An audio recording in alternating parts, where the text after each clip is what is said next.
It happened in an instant. A faint commotion. A shout. Someone said they heard a gunshot in the subway. Within minutes, thousands of people were screaming, running, colliding with one another in blind, desperate panic. Children were crying, adults trampled over each other, sirens blared. Social media exploded with warnings and blurry footage. Terror attack in London, the headlines cried. Gunmen at Oxford Circus. And then, silence. The police found nothing. No attacker, no weapon, no bullet casings, just a single scuffle, two men bumping into each other during rush hour, one punch thrown. That was all. But it was enough. Enough to spark a wildfire of feeling, to shatter the calm of a normal day, and to leave 9 people hospitalized, not from violence, but from fear. This is not a story about terrorism. It's a story about something far more dangerous. It's a story about what happens when a society stops thinking and starts feeling. Because the modern world, for all its advancements and conveniences, has quietly traded away its most powerful tool, the capacity for clear, rational, independent thought. We live in an age where emotions have become our compass, where our feelings decide what's true, what's real, what's worth fearing, and what's worth following. We are quite literally in a world on fire with no flame. No matter where you look, media, politics, relationships, the workplace, you'll find the same pattern. Reaction before reflection. Panic before perspective. Speed before substance.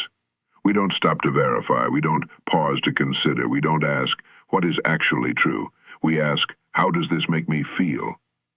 And yet, we wonder why we feel so disoriented. We wonder why the older we get, the more it feels like we're living in someone else's dream. A dream without logic. A dream without direction. A dream where the ground shifts beneath our feet every time someone somewhere decides to feel differently about something. There was a time when thought ruled the day, when people respected ideas more than impressions, when emotion had its place but not the throne. But today, the throne has been surrendered, and the consequences are everywhere. Emotions, untethered from thought, are like winds without maps. They may carry you far, but never in the direction you intended.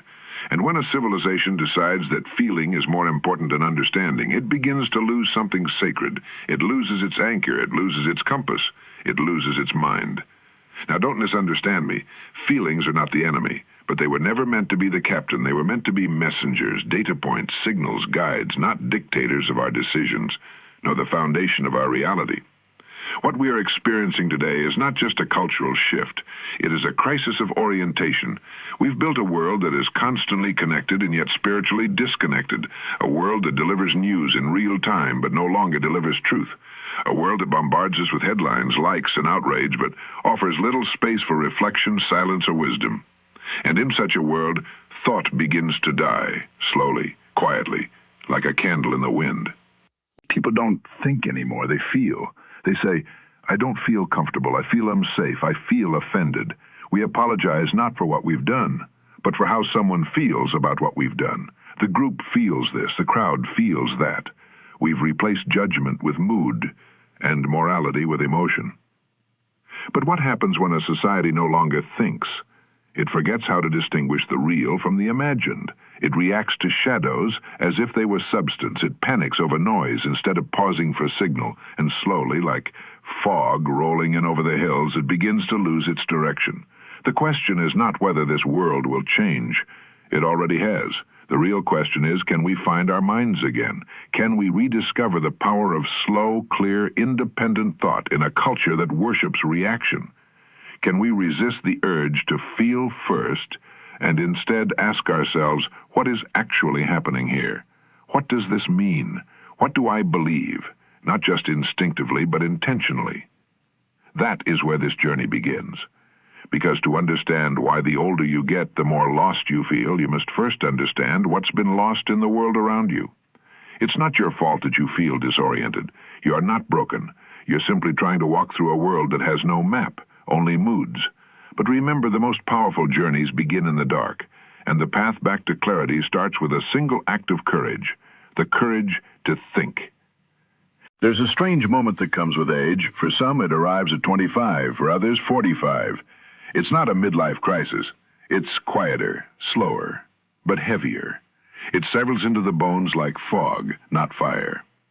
You look around and ask, why does everything feel so off? You did the right things, you followed the rules, you made the plans, you worked hard, you checked the boxes, and yet somewhere along the path a haunting question creeps in. Why do I feel more lost now than I ever did when I was young? It's as if the map you were given no longer matches the territory you're walking through, as if the roads you were told to follow now lead nowhere. And here's the truth no one tells you. You feel lost because you're awake. The world has changed, but it never sent a memo. The culture you were raised in is not the one you're now living in, and that mismatch creates dissonance. You can feel it, even if you can't name it. What once felt real now feels hollow. What once gave direction now feels like distraction. The promises you were sold, success, security, significance, turn out to be less solid than they seemed. You wonder if you missed a step, made a mistake, took a wrong turn. But maybe, just maybe, you didn't get lost. The world did. You see, the older you get, the more your inner world sharpens. You develop perspective, depth, nuance. You stop accepting surface answers. You start asking harder questions. But here's the problem. The world around you has moved in the opposite direction. It no longer rewards depth. It rewards immediacy. It rewards reaction. It rewards performance. And as the volume of the world increases, the signal weakens. As its speed accelerates, its meaning evaporates. So of course you feel disoriented. You're a lighthouse in a world of strobe lights. You're a map reader in an age that has abandoned the idea of destination altogether. Once upon a time, being older meant being wiser. It meant seeing further. But now, being older often means seeing through the illusion and being told you're out of touch for doing so. You are not out of touch. You are in touch with something this age has forgotten. The value of reflection, of silence, of discernment, of wisdom earned, not purchased. And yet, even knowing this, the feeling of being lost can be painful. It can feel like failure, like falling behind, like everyone else has their lives together while you're sitting on the side of the road staring at a torn-up map, wondering what went wrong. But let me tell you something very few people are brave enough to say. Feeling lost is not a weakness. It is a sign of intelligence. Because only a mind that is still searching will ever feel lost. A stagnant mind feels certain. A dull mind feels sure. But a living, thinking human mind, one that still hopes, still questions, still dreams, it must sometimes feel lost, because it's moving. Only those who move get disoriented. Only those who venture beyond the village square get confused. Only those who reach for something more than comfort will sometimes fall into darkness. So yes, you feel lost. But that's not the end of your story. It's the beginning of a far greater one. Because every explorer who ever mattered once stood where you now stand. Columbus, Magellan, Amelia Earhart, every great scientist, every seeker, every wise soul, they all passed through the forest of uncertainty before they ever glimpsed the clearing of truth. And if you don't yet see the clearing, that does not mean it's not there. It only means you're still on the path. And it may help to remember, the path doesn't appear to the one who waits. It appears to the one who walks. You don't need all the answers. You only need to reclaim the question. What matters? What's real? What do I think? Not what do I feel, not what do others want, but what do I think? That question is your compass. That question is your rebellion. And that question is how you begin, slowly, steadily, to find your mind again. Even in an age that has forgotten it. There was a time not long ago when feelings were like weather, personal, changing, real, yes, but temporary. You didn't shape your life around them, you noticed them, you named them, then you moved forward, guided not by the clouds above, but by the compass within. But that was before the age of real-time everything. Before a single opinion could go viral, before a single emotion could infect an entire population in seconds. Now emotion doesn't just color our thoughts, it replaces them. We no longer pause to ask, what's happening? Instead, we ask, how do I feel about what I think is happening? And that tiny shift, subtle, almost invisible, is the fracture at the heart of our culture. It's why you open the news and feel exhausted. It's why you scroll for 10 minutes and feel like you're drowning. It's why conversations now feel like battles, and why it's harder to tell who's right than who's loudest. We live in a world where emotion is not just validated, it's weaponized. We are told, speak your truth, feel your feelings, trust your gut, and yet those very instincts are being pulled, prodded, and manipulated by forces we rarely see. Algorithms, advertisers, echo chambers, they all profit from our reactions, and reaction by its nature does not stop to think. So we live in a paradox. We are more connected than ever, yet lonelier than ever. More informed, yet less wise. More expressive, yet less understood. Because the truth is, feeling isn't the problem. Feeling without thinking is. And the most dangerous thing about emotion, it feels true, whether it is or not. You feel afraid, so there must be danger. You feel offended, so there must be harm. You feel unheard, so there must be injustice.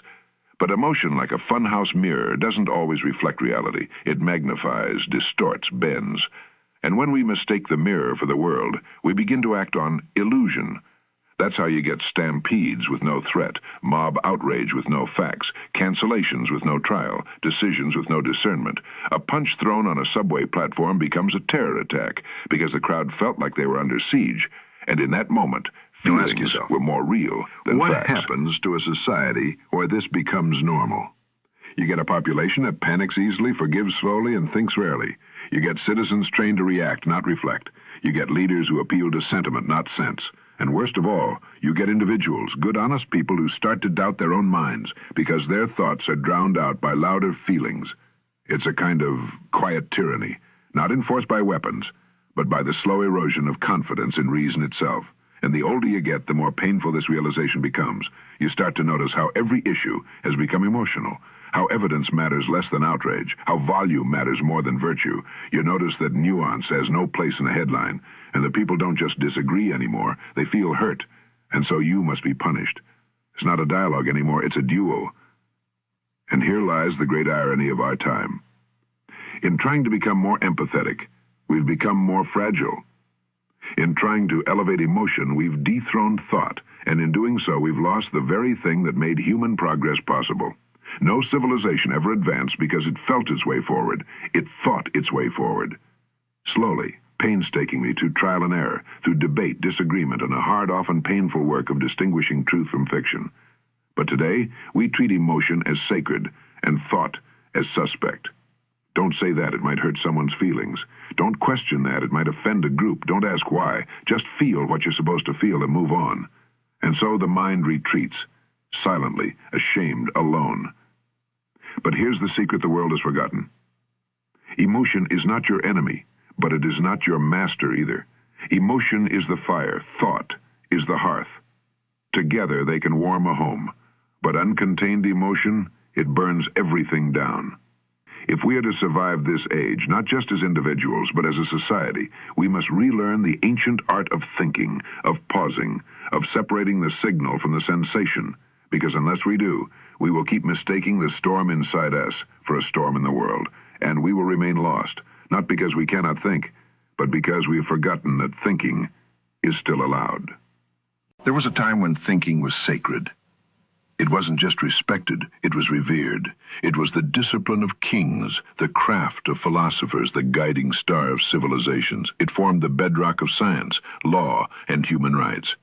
In the 17th century, men like Descartes, Hobbes, and Newton set forth a vision for human flourishing built not on emotion but on reason, on clarity, on evidence. They knew something we've forgotten. When emotion governs man, man becomes ungovernable. So they built an age of thought, a world where knowledge was verified, where emotion was acknowledged but regulated, where truth could be discovered through method, not mood. And for centuries this worked. It wasn't perfect, but it was progress. Then, quietly, slowly, the foundation began to crack. At first it was subtle.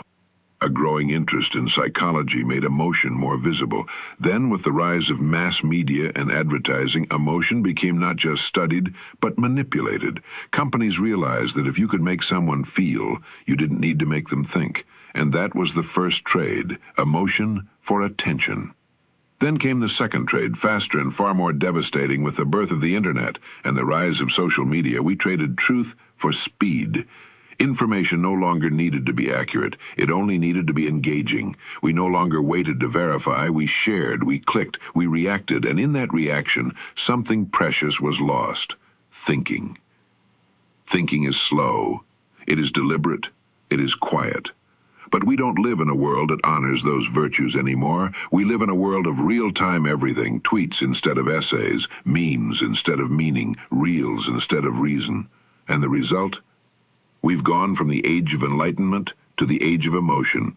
From Descartes' "I think, therefore I am," to today's "I feel, therefore I'm right."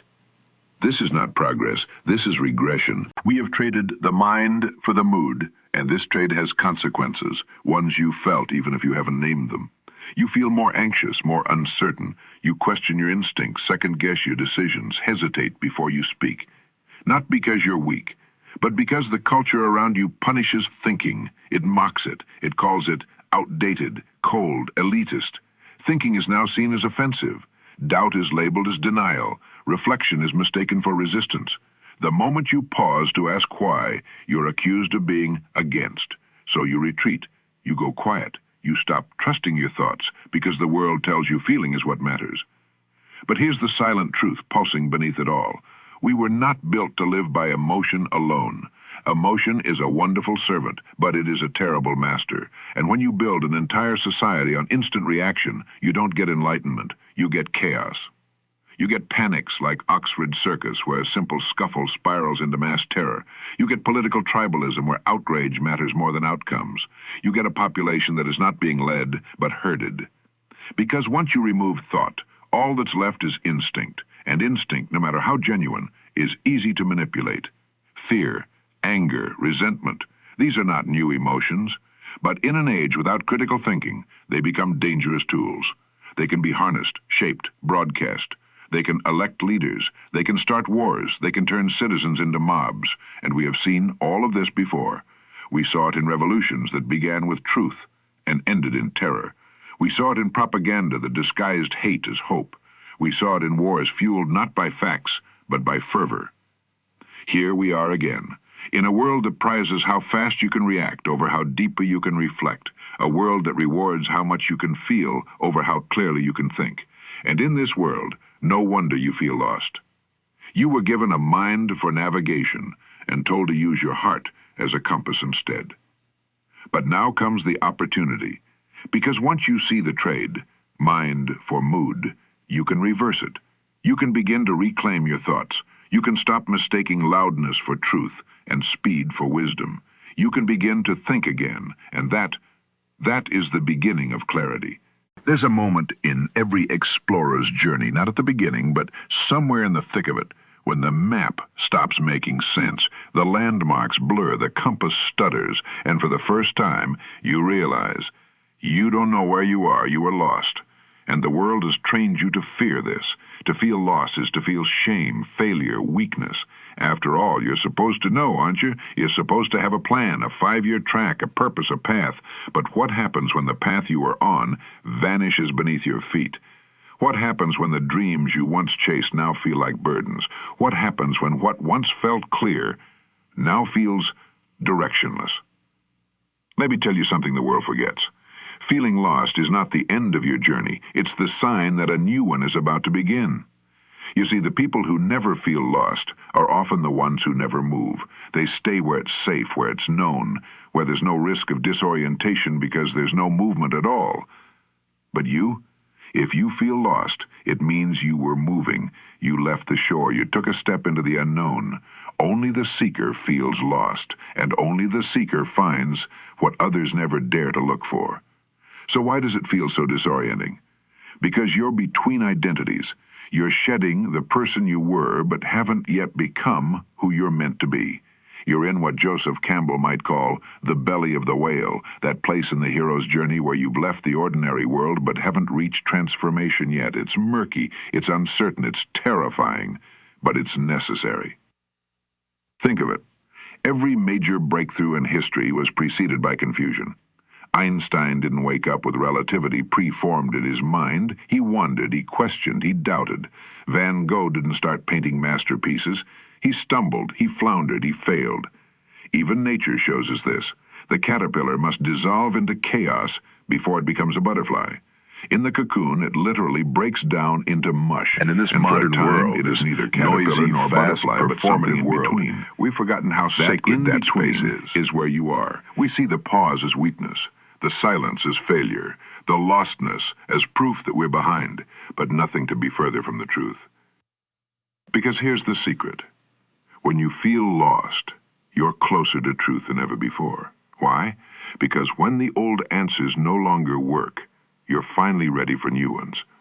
When the old path no longer fits, you're ready to carve your own. And when your feelings tell you something is off, that's not a flaw, that's your soul refusing to settle. That's clarity in disguise.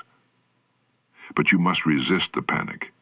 You must resist the pressure to do something, to fix it, to figure it out now, because often when you feel lost, the most courageous thing you can do is be still. Not forever, but for long enough to see clearly. You don't get perspective while you're sprinting, you get it when you stop, when you sit, when you climb the proverbial hill and look down on the forest instead of clawing through it tree by tree. Zoom out, reorient, breathe. Ask not, how do I fix my life, but where am I now? Because the power of being lost is not that it gives you answers. It's that it clears the noise so you can finally hear the questions. You may be in a job you hate, a relationship that's draining you, a city that no longer feels like home, and in your lostness you're starting to realize you were on someone else's map all along. And now you get to make your own. That is the gift.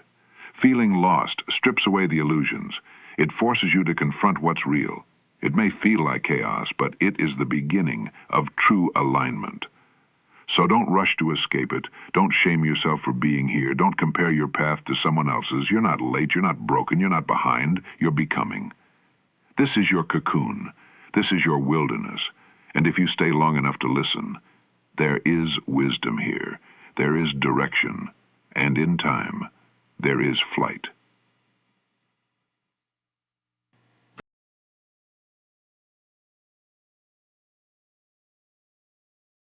Try this. Close your eyes. Now, count how many voices live inside your mind. Not personalities, but pressures. The relentless chorus of shoulds, musts, and what-ifs, whispering at you from every direction. One says, you should be farther along by now. Another shouts, you're wasting time. One quietly wonders, what will they think? Another insists, hurry, decide, move.